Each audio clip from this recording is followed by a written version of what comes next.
નમસ્કાર ખેડૂત મિત્રો, સ્વાગત છે તમારું ખેડૂત ચેનલની અંદર। આજે તારીખ 28 એપ્રિલ 2026 વાર મંગળવાર। આજે આપણે આજના થરાદ માર્કેટ યાર્ડના તાજા બજાર ભાવ જાણીશું, જેમાં જીરુના ભાવ 4300 આસપાસ જોવા મળી રહ્યા છે। સ્થિર બજાર આજે જોવા મળી રહી છે, જ્યારે અન્ય જણસીમાં પણ આજે થોડો સુધારો જોવા મળી રહ્યો છે।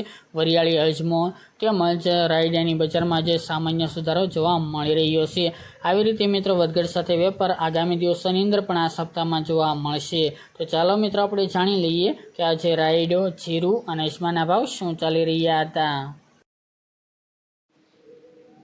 નમસ્કાર ખેડૂત મિત્રો, આજે આપણે થરાદ માર્કેટ યાર્ડના બજાર ભાવ જાણીએ તો જીરું 2150 થી 4390 રૂપિયા, રાયડો 1150 થી 1380 રૂપિયા, એરંડા 1210 થી 1287 રૂપિયા, સુવાસ 1750 થી 1750 રૂપિયા, મેથી 1100 થી 1600 રૂપિયા, રાજગરો 1400 થી 1720 રૂપિયા, ઈસબગુલ 1560 થી 2736 રૂપિયા, અજમો 2000 થી 3200 રૂપિયા અને વરિયાળી 1000 થી 2300 રૂપિયા। તો ખેડૂત મિત્રો, આ તાજે આપણે થરાદ માર્કેટ યાર્ડના તાજા બજાર ભાવ।